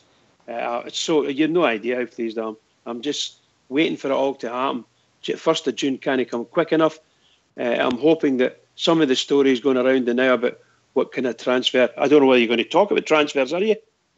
I think what we're going to do is, you just mentioned that, I think what we'll do is if anybody's got any queries, anybody wants some information, we've got our Anorak, Ibrox Loyal on the case, so if there's any wee rumours, any wee things like that, we'll get Ibrox Loyal to update us on the latest sort of transfer from his sources, and we'll try and give you a wee bit of background on any players. So if there's anybody in the lobby, wants to, phone in on 0141 356 1972, or Skype at RangersRadio.online if they've got any transfer gossip, any transfer information that they want to speak about, or they want us to give them a wee bit more information.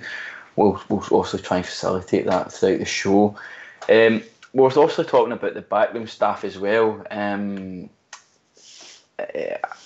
Loyal, Gary McAllister. I mean, the guy who uses class. He knows what the club's all about. Being a Rangers fan as well. What's your thoughts on his appointment? I'm absolutely delighted, mate. I would say when Stevie Gerrard was getting announced and things over at Ibrox, I was there. Obviously, me and a few of the other boys get interviewed, and he says, "What do you think about Stevie Gerrard coming in?" I goes like that. Well, if I've been honest, any manager on the planet that you bring in is going to be a risk. But the thing that makes it less of a risk is he's got an absolute bundle of experience in beside him. And Gary McAllister. Sorry, I'm getting a lot of feedback here, mate. It's alright, mate, on you go. Aye. He's played for Motherwell. He played over 70 games for Motherwell. He's played at some of the biggest teams. He played at Liverpool as well. Played at Leeds United. He's also managed at Coventry City, Leeds United and Aston Villa. Obviously, there's 50-odd caps for Scotland as well.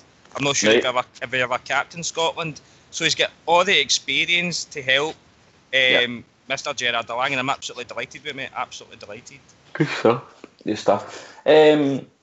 Ulster, what's your thoughts, mate? He's a very, very exciting number two. I think he could always be a manager in his own right, but I think the two of them will make a good partnership. Oh, definitely. He can interpret for him as well until he gets the gist of that. Vice versa, mate, as well, maybe, Vice versa, exactly. Yeah.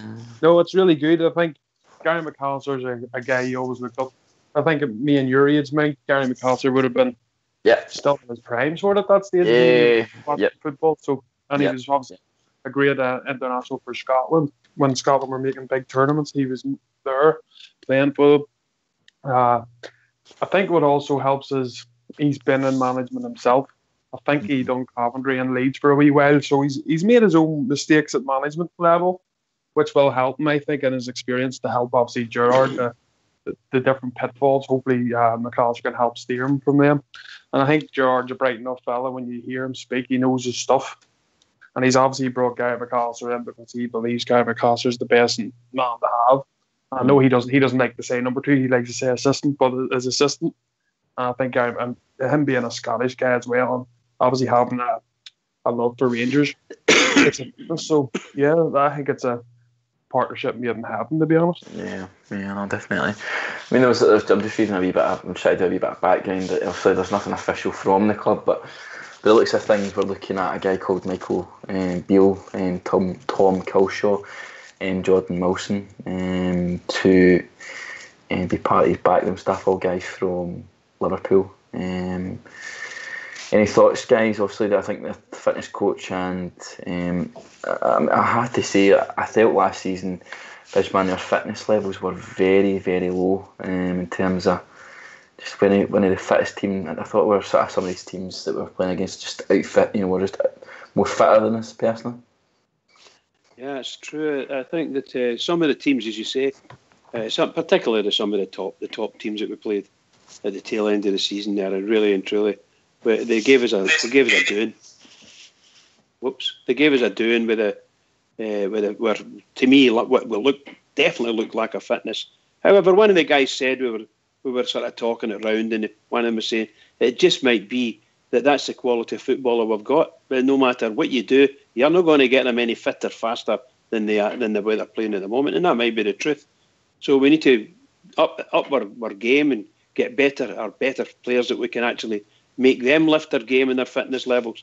So it's quite daunting when you look at a Kilmarnock team can outrun you. You know what I mean? It's very scary. Hibs can outplay us. Wow, you're like, oh, wait a minute, how can that be? So anyway, that's my thinking. Obviously, some transfer news there in the lobby. Ibrox, we've got a wee bit of with Josh Windass. George Logan's pretty close to the pulse with these things.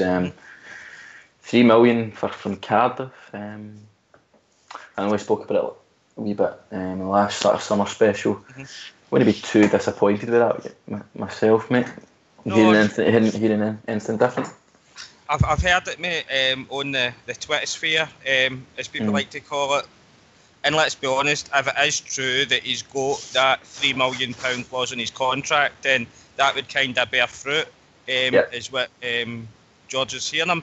I'm hearing a wee bit myself. I mentioned this a few weeks ago on the show as well, about the young Wales internationalist Ben Woodburn, supposedly coming up, who's a winger who can play on both sides.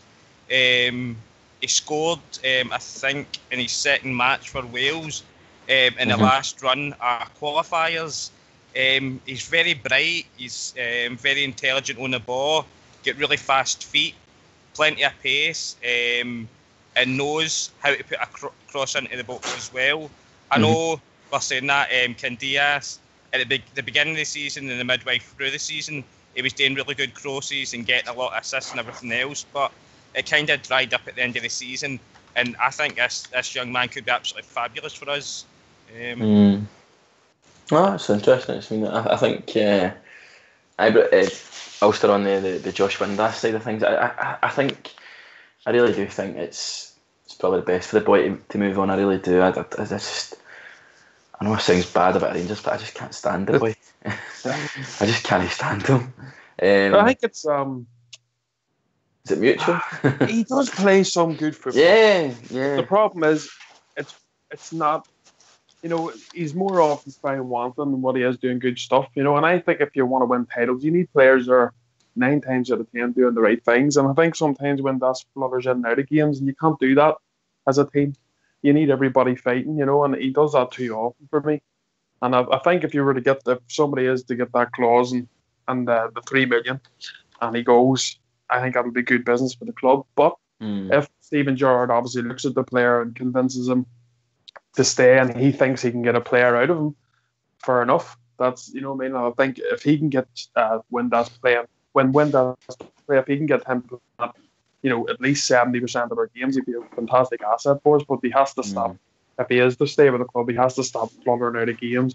He has to get stuck into tackles, which we've all said before. Sometimes he doesn't have the heart. He won't get stuck in. Unlike his father, probably that was his father's best side of his father's game. He loved the Nile battle.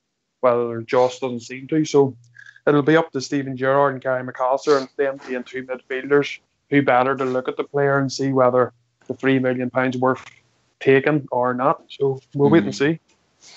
Just been sent a wee snippet from my news hound, young midfielder from Arsenal, with the name of Charlie Gilmore. Charlie is indeed a Rangers supporter. Arsenal youngster Charlie Gilmore has more or less confirmed he'll be joining Rangers next season. The Steven Gerrard regime starts to gather momentum. Gerrard doesn't officially take over Ibrox until June the 1st. Basically just goes on to say that he's tweeted, can't wait, #let's go. Do you know much about young Charlie Gilmore at Arsenal, Ibrox? I know that at the back end of the Europa League, I think he managed to get on the bench a few times. Right. Again, mate, I've heard that he's a huge Rangers fan as well, which bodes well for the young man. He's obviously got class and very intelligent young man, by all accounts. But it could be another one. Obviously, very young, 18-year-old. Is it going to be one of the ones? It's going to be one for the future, or is it going to be able to come straight up and make a immediate impact?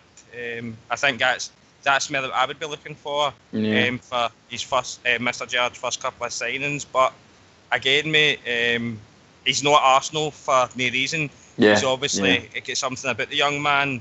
We've had a few up for Arsenal in the past that have served as well. So all good things, mate. All good things. Yeah, that's quite interesting. I mean, guys, I don't mind obviously throughout the show if anybody wants to phone in on 0141 356 1972 or Skype in at RangersRadio.online. If you want to call in or Skype in, let us know your transfers, rumours, what you'd like to see, who you'd like to see us bring in. I know our Bridgeman is adamant about 2 good centre halves or 3 even 3 good centre halves. But let us know what positions you want us to strengthen in. Let us know who you'd like us to go for. Realistically, obviously, we don't want to be coming on here and we'll be hearing Messi and Ronaldo will be signing for the famous. But as I said, I also want to just move on slightly, guys. Move on slightly. Maybe go back the way a wee bit as well on the away allocations. It's something I've always sort of advocated on here, and it's quite a thing for. I know Ulster will be the same with their supporters club for away matches. I think obviously after today's statement from Dave King, we're going to be seeing the away allocation perhaps being affected quite dramatically. Certainly at Parkhead, but Ibrox Loyal. I mean, I know you attended a lot of the away games down the leagues, but I think you've obviously got your own opinions about the top flight. Do you see this perhaps, obviously today's events perhaps maybe affecting the supporters clubs and the away allocations that we receive? Because I know our away support's fantastic, mate. It really is. No, it is, mate. And there's no get away from that. I feel for people like yourself now, and I know Big Ryan as well. Does a lot of the away matches. Me, I don't tend to do as many away matches now at all. But we're going to have to do it a way that helps the club as well. And of what the club's done at this moment in time, I know it's only for certain teams at this moment in time, but when I think with St Johnstone, can you actually see them cutting allocations? I can, because they can't fill their stadiums at the best of times. We always well outnumber their support, and I think every one of the Rangers supporters that they go to the away games, because it helps with the atmosphere for your players as well. No, it's you make a good point. Bridgeman, I know maybe back in the day, I know some of the stories I've heard on here, up and down to Aberdeen and all the other places. Didn't we all, right enough? In your Barchester cream days, I've heard. Oh, yes, wonderful stuff. Absolutely spiffing drink, old boy. A slug or two of the old Barchester, warm me up, boy. Warm me up. Beautiful drink. Medicinal purposes only, Bridgeman. Medicinal purposes only. For the more discernible palate, may I say? No, can I just say, the away allocation thing, I was said it a wee bit, I touched on it a wee bit earlier. That's the only tragedy in all of it, because the Rangers fans who want to go, they're going to be, shall we say, disappointed. And I think it started with the Hibs. When the Hibs did what the Hibs did at the end of the season there, I think that club can't fill their ground. Right? There's just no way they're going to fill their ground unless they're playing the Rangers. Right? Unless they're playing the Rangers, the only chance they're going to get, and I'm quite convinced, if they did that to Celtic, for instance, told them they're only getting half the stand, I think Celtic fans would do the same thing. They will come back. And I think, hopefully, we'll see what happens. But I think you're going to see Hibs and Aberdeen, Hearts joining in with what Celtic are doing. As I say, I thought they would have done it first. I thought they'd get in with the first punch when I said this a couple of days ago. But the Rangers have beat them all to it. So good, well done. I just feel for the fans that want to go away. Loyal was saying there are certain grounds that you just know they won't do it. But they'll go out their way to make everything as uncomfortable as possible. So you're speaking about Fir Park, you're speaking even Kilmarnock. So I mean, Rangers could take 2 stands at Kilmarnock, but whether they would do that, whether they would give them that, they've given them in the past, and it's the same at Motherwell. We could get maybe another 4,000 in there at Motherwell for that matter. St Johnstone, well, God Almighty, even when Rangers are there, they'll still get big flags over their stands. You just nonsense, just utter nonsense. Yeah, no, it's you're absolutely right. Ulster, I know. Obviously, you've been part of the supporters club. It's a massive aspect to supporting Rangers. Is literally following them anywhere. Are we allocations? Do you see this affecting the supporters club? Do you see it affecting the ordinary supporters club? How we're going to go about this? Well, as Brids has just said, there's clubs that they'll not be able to turn our fans away. There's clubs in Scotland that won't be able to financially cripple them. They need Rangers fans a couple of times a season coming in there and filling their grounds for them because they can't do it for themselves. So I don't think there's a big issue with most of them. There'll obviously be an issue now at Parkhead. But there's a lot of fans who want to go there anyway, refuse to go there. But not a good idea would be, obviously, the Old Firm games will be on live Sky Sports, I'm sure, like they always are, the Old Firm games. Why not just beam back the games at Ibrox and have a party at Ibrox every time the club's playing away?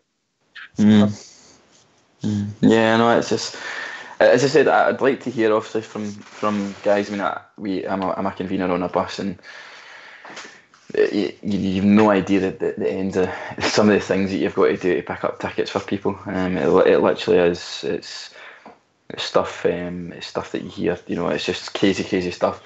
If you've got anything at all, Rangers, supporters clubs, wee allocations, today's statements, you can give us a wee call on 0141 356 1972, or you can Skype in at RangersRadio.online.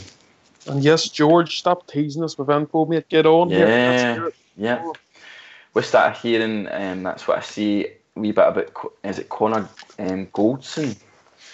Connor Goldson, yeah. What's he all about, Ibrox? Tell me a wee bit more about him. Right, well, centre back, okay. 25-year-old, Brighton, right.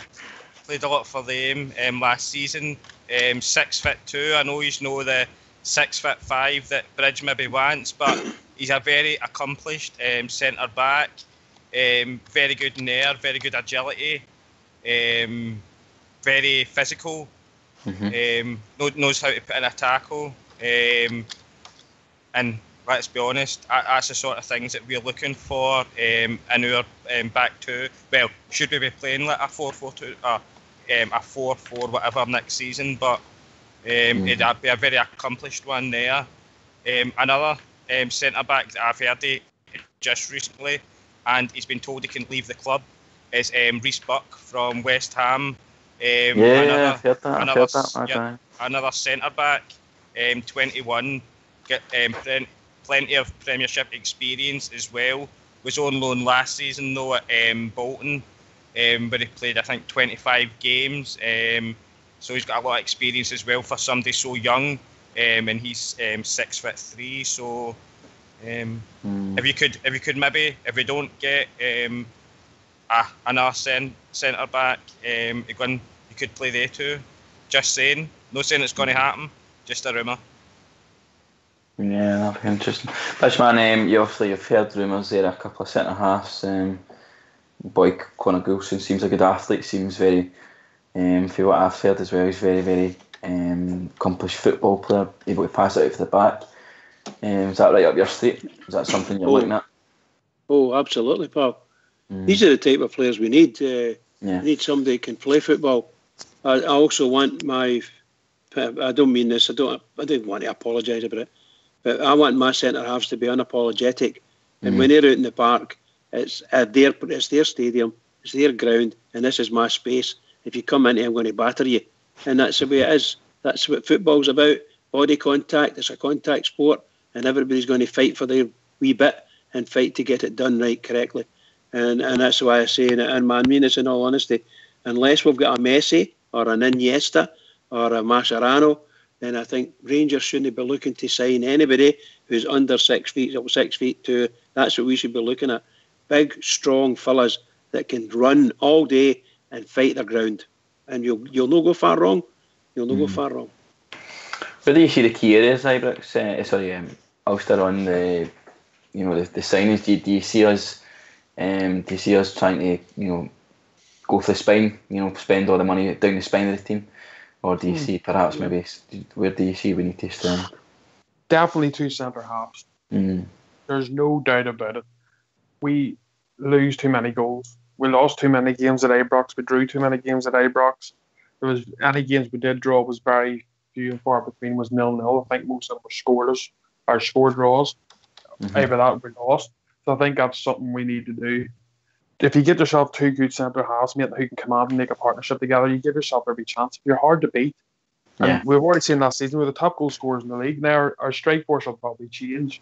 I'm sure that'll happen as players will maybe move out. But so we know where positives are. Positives are going forward. Most of our negatives are obviously at defending. And as you say, good spec to the team. Hopefully Artfield and midfield will be a, and I still think, I don't know where exactly, but I still think Murphy will change roles a wee bit. Don't think he'll maybe just be out far left. He may come in a wee bit more, maybe just behind the strikers, or maybe in the striker role. I don't know.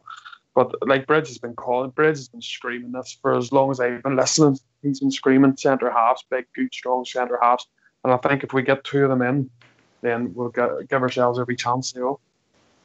Oh, definitely. I think the big thing for me is, in terms of transferring, it's tough to say that the transfer window isn't technically opened. I think as we've seen to the 9th of June, and I think we'll see a lot of movement come then. But said, our first official game is on the 12th of July. Would you believe so? Wouldn't mind a wee trip over to Belfast maybe for a wee game. But it'll be one of the ones. Also having a wee look as well.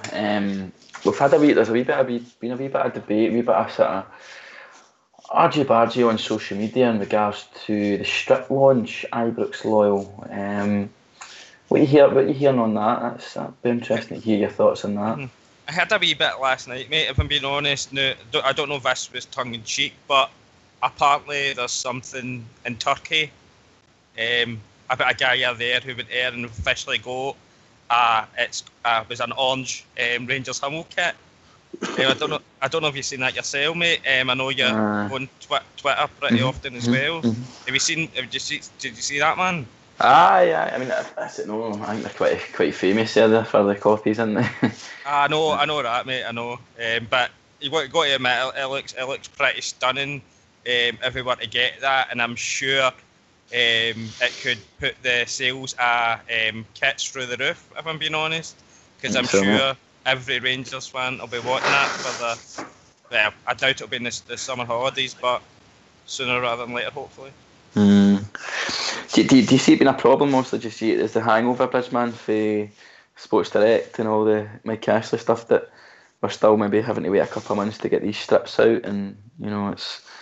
Well, that's what I believe. I don't know. Obviously, people in the forum here or know a lot more than I do. There's people in there who know. I'm just, what I heard was that there's a lot of guys kind of disappointed that they're not going to be able to buy the strips as early as they could, and they may have to wait until August, because that's the time that we've agreed when we bought the Sports Direct out. And as far as I know, that's what it is. However, I do believe that going by what I've read as well on Follow, they're saying that the team are going to get the strips out, but it's creating the, shall we say, the strip for us, for the fans. Whether in fact it'll be there, I might be wrong. I might be totally wrong, and the way Dave King's going, you just never know. But I think there's some stuff. I think there's some truth in it, and I wouldn't be surprised. But I'll be really glad when the season starts and I'm sitting in the Copeland. I don't want to see any more Sports Direct adverts. Get it out of Ibrox. Get it out of Ibrox altogether. I don't want to see them ever again in Ibrox. That's what I feel. Here, Bridgeman. Big man, I know. I'm like you. I was always for the big walk. I was always my nice Rangers top, and it's a wee bit of tradition over your way. I know that for a fact. That the Bears like the Rangers top across here. Do you see it affecting sales, or do you maybe see that the demand will be even greater because of the waiting time? No. Even if it's after July, obviously, I still think, because we've been waiting that long, we've been desperate to buy into something, and we've obviously held ourselves back because of what's been happening behind the scenes. I think no matter what, the shirts will sell. There's no doubt about it. But it would be better. Just me personally, I think it'd be better for the club. Like, it was like, and I see once the Rangers shirts come out, every kid in Northern Ireland was like to myself, you gotta get the shirt. Because if you weren't wearing that Rangers shirt at 12, you were you didn't even want to go because you're like, I can't go because my mates won't be wearing Rangers shirt. That was always the best thing to do, you know. But this season we might have to suck it up, to be honest. We don't know yet. I'm not too sure, but I know it's all rumours. But if we have to wait, we'll have to wait. But going forward, I'm sure they'll hit the targets and they'll get it out before the 12th. But because of the long wait, I think no matter when the shirts come out, I think the Bears, both abroad, both in Scotland, both over here, I think everybody will be flocking and queuing wherever they can to get their hands on the shirt. Yeah, I think so. It's an interesting time ahead. I mean, there's been wee rumours kicking about, what they're going to look like, and I think it just adds to the excitement a wee bit for me. But I've seen a wee bit of a funny one on social media as well about obviously the reaction to the Celtic fans going to be getting put in the corner. Some of our fans are perhaps saying that we should be fitting cages for them, Bridgeman. I don't know what you're. We've got songs about them that we couldn't possibly maybe sing, but there's a famous song about what the animals sing. But I think we should. Can I just say something on that? I mean, I'm not being funny. I come from the days when back. This go home you hunt thing. I just want to see Rangers fans at Ibrox singing to them. Sing that to them. Because it was our song, we sung it to them years and years and years and years ago, and they know their history, they know why it was sung at them, and we should be singing that. We should be singing that to them. Yeah, Ibrox, a wee bit of tongue in cheek, or do you think the boys have got a point? Get them cased in and get them bust in and bust out. I was going to say something a wee bit more politely. Is there any chance we could throw in a few Dunsats since I've been told to go and sit in the corner? Well. No. I'm sure that'll be the first time we'll hear that one, Yeah, Ulster, I know your way, they're a bit more extreme, the fans and stuff. What's the crack with that then? Do you think they should be caged in and whatnot? Why? Why not? Definitely. You've been from the bus right to the flipping corner. That's what I would do. But if I did, have you heard the one that I saw this on Follow or Rangers Media? I can't remember which. Some of the Rangers fans are saying that when Stephen Gerrard's first game, we should be singing "You'll Never Walk Alone." That would drive them on, but I'd throw them off the bridge, That's what I reckon they was. To Stephen Gerrard, of course, And just for the record, that's a Liverpool song, lads. I know, I've seen that. Exactly, yeah, exactly. That's what they reckon. It was a big. I'll drive them a bit crazy, wouldn't it? That would. Bridgeman also. Right, so you go, Ulster. I'm just saying the other good thing is having them in the corner. You know yourselves, they were having a field day there last couple of seasons. You know what I mean? Putting flags on corners and standing there for flipping God knows how long, having a flipping party in the whole of Broomy. So I'm glad all that's done with now. I think it should have been done with a long time ago, but yeah. Hats off to the club. Done a really good decision today. I think on a serious note, guys, obviously this is a support that we're talking about who have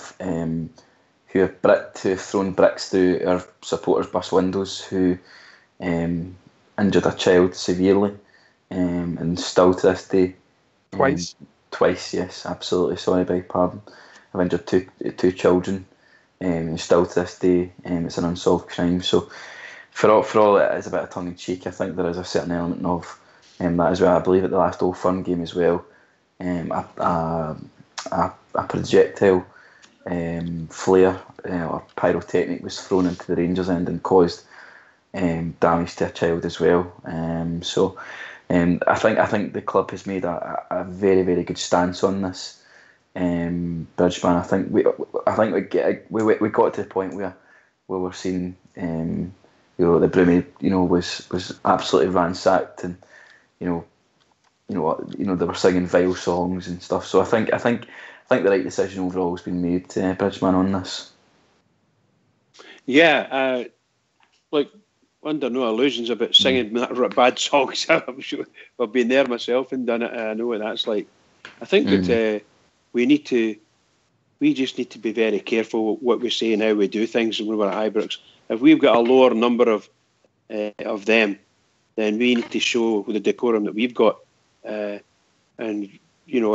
okay, there's going to be a lesser number of them. There won't be anywhere near as vociferous. But we need to hold our head up and stand proud. And we really do. But we can't be caught out.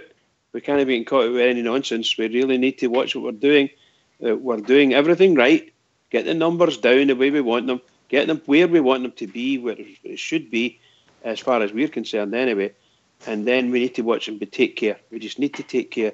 We don't want any nonsense that gets Rangers banned in any way, shape or form. We need to watch what we're doing. Very careful.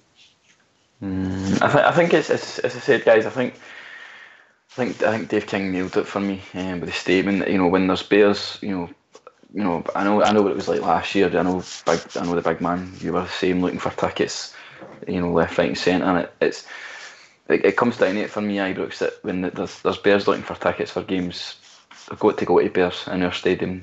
There's no other way about it, mate, is there? No, definitely, 100%, mate. As I says, they're the best. Well, we are the best fans in the world. They deserve to be treated that way.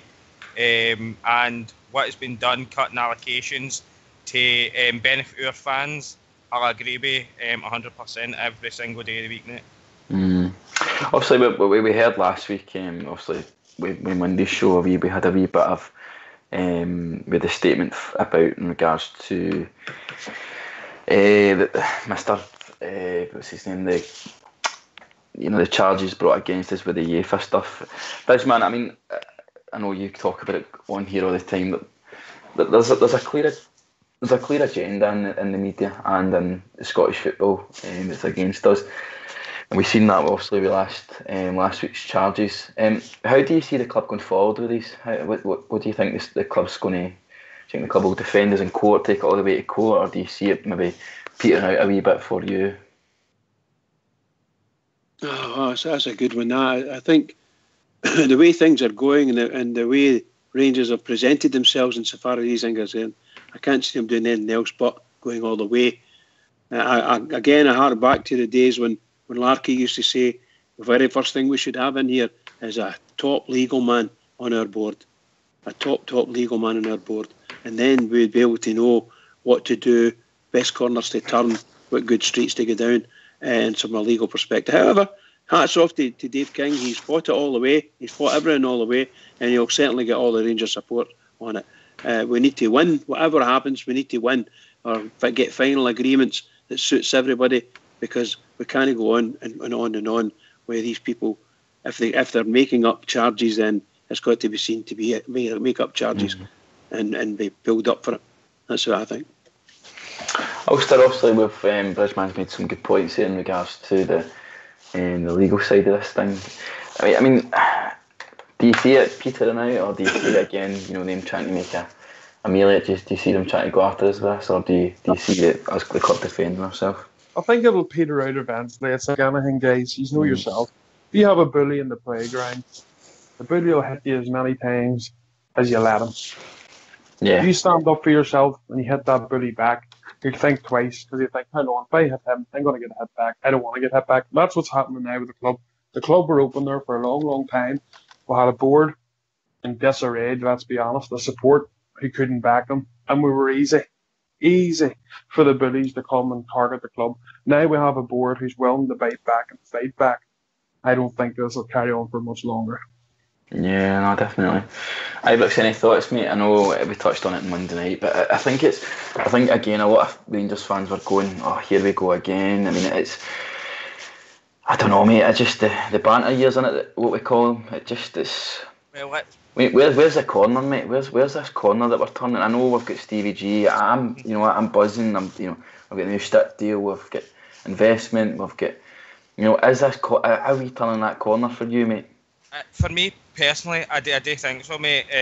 As I says, I know maybe I wasn't tongue in cheek, mate, because we are, and I believe it, we are coming closer to 55, mate. It's inevitable. It's realistic, and I see it happening sooner rather than later. So I was a bit like the night we came onto the show after Mr. Gerrard and that was announced, the fanfare, mate, every single Rangers fan was just buzzing, mate. They know something big is about to happen, and it could be, mate, that we see it, as I say, sooner rather than later. And I believe it will happen. Well, for me, definitely. Whether it's Hart overruling Heed, whatever else, I say it's going to happen this season, and I'm going to stick to that, mate. I'll stick to it to the very, very end, mate. Come back and shoot me down at the end of next season, whatever else, but I believe it. Can I ask where you're getting all this? Oh, no, don't get me wrong. I'm delighted you're saying it, but where are you getting your confidence from? Is it just a feeling? It's just a feeling, mate. It's a feeling I got that day. You were there with my bridge as well. We were standing outside Ibrox after the introduction of Mr. Gerrard. The fans were buzzing. All I was hearing was 55-55, and people saying it's coming sooner rather than later. And it's just a perspective of mine that I think it could possibly be this season, mate. Cool. Yeah. I think. Do you know something? I was there at the Stevie G Ds, I like to call it, and I think what you're trying to say, Ibrox, was that, and I was speaking to one of my mates. Sean, who was on the bus with us, and Sean was humming and hawing whether to go and not to go, and I was like, look, Sean, this could be our Graham Souness of our generation, and I really believe that. Ulster, I think I mentioned it to you when we were chatting, because I know we chat just about every day now, mate. So, and I think that was the thing for me. It really does feel a wee bit like a revolution, and it's very, very early days. But look at the players we're signing. We're signing, good quality players. We're getting a manager. I mean, Steven Gerrard is the Rangers manager. We've got unbelievable. Is the revolution starting for you, big man? I hope so. Is this happening for you? I think so, mate. Yeah, that's what I'm saying. That day in Ibrox Bar with that phone me straight away. This could be your moment, son. This could be your hero's moment, And I hope he's right, And and as I've said before, we know we won't go out and sign the talent that Souness could at the time, because we were, probably the biggest draw in Britain at that time. Obviously, with no European football in England and stuff, and Rangers was a great sell. Maybe not as much now because of the wages. Wages are scandalously high, but I still think there's players that we couldn't get before that we will be able to get just due to Steven Gerrard, to be honest, and his pool.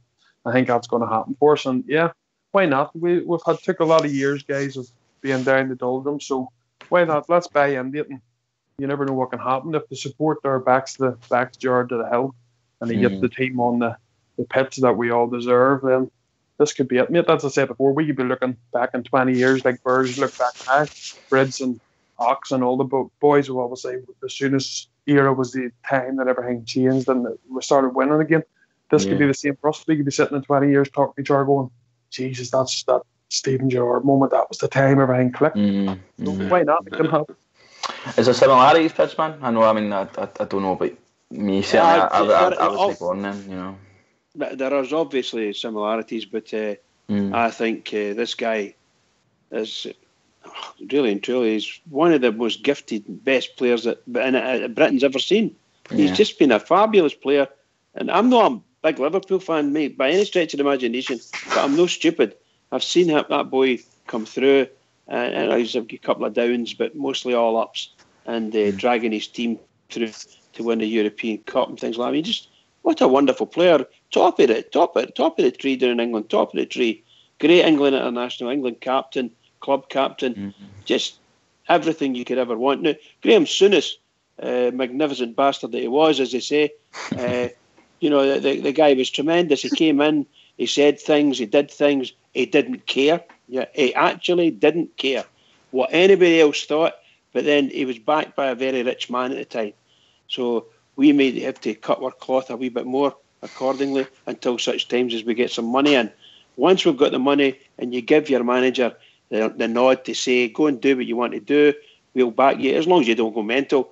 And that's exactly what's happening across the city. You've got a man there that just wants to say whatever he wants to say, and everybody just listens to him and laps it up. So We don't have that. The guy's not here, so they can't interview him. I would love to see them all trying to get an interview with Steven Gerrard. I'd like to see the people for the Sun trying to get an interview. I can't see it happening. I'd like to see the BBC trying to get an interview. I can't see it happening. So, they're all, and Keith Jackson's getting a chance as well. So, there you are. So they're on that. Oh, definitely. Biggest name to hit Scotland. The biggest name to hit Scotland. And BBC Scotland Sports Department can't speak to him. And that's a scandal. In anybody's language, a scandal. Can I just come in there, mate? If on you go, mate. Obviously, I'm along the same lines as yourself, Mount and Ulster, that we were probably a bit young, or maybe I was a bit young at that time. I wasn't even born. Really, mate. I know, I'm a bit older. All right. But no, I've seen the videos and I've seen the matches and the press conferences that fantastic Mr. Souness gave. Absolute legend that he was. And for me, it was young, old, outside Ibrox that day as well, mate. And some of the older guys were telling us, as you says, Ulster says, this could be our generation's Graham Souness, mate. And I know, as Ulster says, wage-wise, we can't attract like the England captain and like the England goalkeeper and everything else, mate. But there's a thing, and I'm not saying it, but some of the up-and-coming English young talent could do very well up in this league, mate. And I believe because Mr. Gerrard and Mr. McAllister are up here, that we will get the best, some of the best talent that maybe England's got at this moment in time. Because I think, as I say, young Ryan Kent's been new linked tonight as well. I've just seen that one. And it says young Ben Woodburn and Connor Goldson and Rhys Burke, if it was to come around. These are some really talented individuals. They're no the kind of players like, Sean Goss came up at the beginning, started very well, and then kind of fell by the wayside. I believe these boys that we could be a possibility of getting are a step up in class for that, mate. So this could really, really help our squad develop and move on and push towards the targets that we want to hit. I think it's going to be fantastic. I think time's going to tell on this managerial appointment, but I think for me, guys, I'm just the wow factor, and I just think he'll be able to attract a player that will be able to compete, will go out and compete for us. I've seen on the lighter side, guys. I've seen it's quite a nice wee story on social media. It's a fan. His name's William Brand. William unfortunately suffers from motor neurons disease. The sounds of things, he's terminally ill. I think he's in the later stages of his life, and I thought it was only fitting that him and his lovely wife Jenny were given the opportunity to tie the knot at Ibrox. I thought, I just think it's very, very special, and sometimes I don't think the club is shown in that light. Obviously, I think the Sun's reporting this story, but I think it's a fantastic gesture for the club, and I know that. I know the price of weddings in Ibrox are very, very expensive. I would imagine that the club that we are, and I just think things like that. It's something that we don't very see very often. Is the charitable side of things. I know some of the lads have done the sleep out as well. The charity side of things, guys. This man, our club is a very, very broad church. It's a very, very we're good people, mate, aren't we? We're very, very good people, and we look after our own, don't we? Oh, absolutely. We are the people. Yeah, we are the people. Simple as that. Yeah, absolutely. It's as simple as that, really and truly. Yeah, we definitely look after our own, most assuredly. And I think I love what Rangers do from a charity perspective. I think their charities are fantastic, and we in Rangers Radio always try our best to do whatever we can for the Rangers charities. It's just wonderful. And the guys are thumping the buckets when you walk up for the subway. You're always putting a couple of bob in there. It's well worth it. I think the Rangers do great things for for people, really do. No, definitely. Ibrox, just as I said with Bridgeman, it just wee stories like that touch your heart, and it's a fantastic, we're a fantastic family, Rangers family. No, absolutely.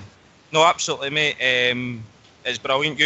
A few guys have did it the last couple of years when you have done like the sleep out and other things, and as Bridges just says there's some of the different charities, different home games throughout the season, and you're right, mate. We will help anybody out, mate. We're a fans club, mate. That's what we are. We're here for the club, and the other fans as well are all here for every single Rangers fan. Yeah. And it does, as you say, it does touch your heart when you see things like this. I read it the other day and I thought, what great gesture, mate. Yeah, definitely. Ulster, we said we're a broad church, and we cover many lands, and we cover even across the water.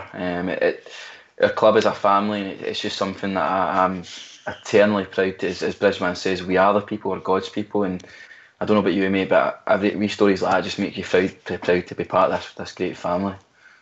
Of course, mate. Of course.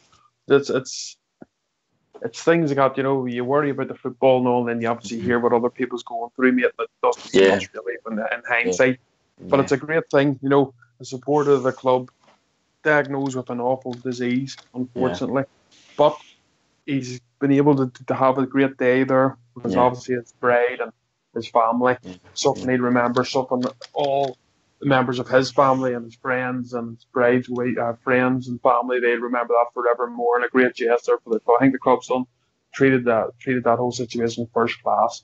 And I think there's things that got go on a lot, but as you say in the background, it just doesn't come out. And I think we should be highlighting these things a lot more. The good things the club do, and they do many good things. So, fantastic, great gesture. Definitely. Just on behalf of Rangers Radio and myself, I'd just like to wish William and Jenny Brand congratulations on their nuptials, and just a big shout out from Rangers Radio and all the guys on the platform. Guys, we've also just reached that time of the evening with the summer special. Also, where can the guys keep in contact with our social media side of things? We've got the Facebook and the Twitter, things like that. How can they keep up to date for wee pop-up shows like tonight? Well, as I say, if you like the Rangers page, put on your notifications for the live feeds. As soon as the show comes online, you'll get that. Same as the MixLR. If you find Rangers Radio, same thing happens once you follow the page. As soon as the show comes on, you'll be the first to know it. You'll get a notification to your whatever device you're using. So, if you like those things and get involved, and there's people on the Facebook too, and people that you maybe haven't don't come onto the lobby, but they're active on the Facebook page. So you'll meet different birds who'd like to listen to the show as well. If you want to have a wee look across at that. Definitely. Whilst I'm with you, big man, can I please have a shout out from you? Yeah, just a shout out to everybody who's been listening in, and as the Action Fox still in hibernation at the minute, but I'm sure they'll be with us soon enough. And well done, Terry, at the background, old school, fantastic, mate, doing the technical things for us. Thanks very much.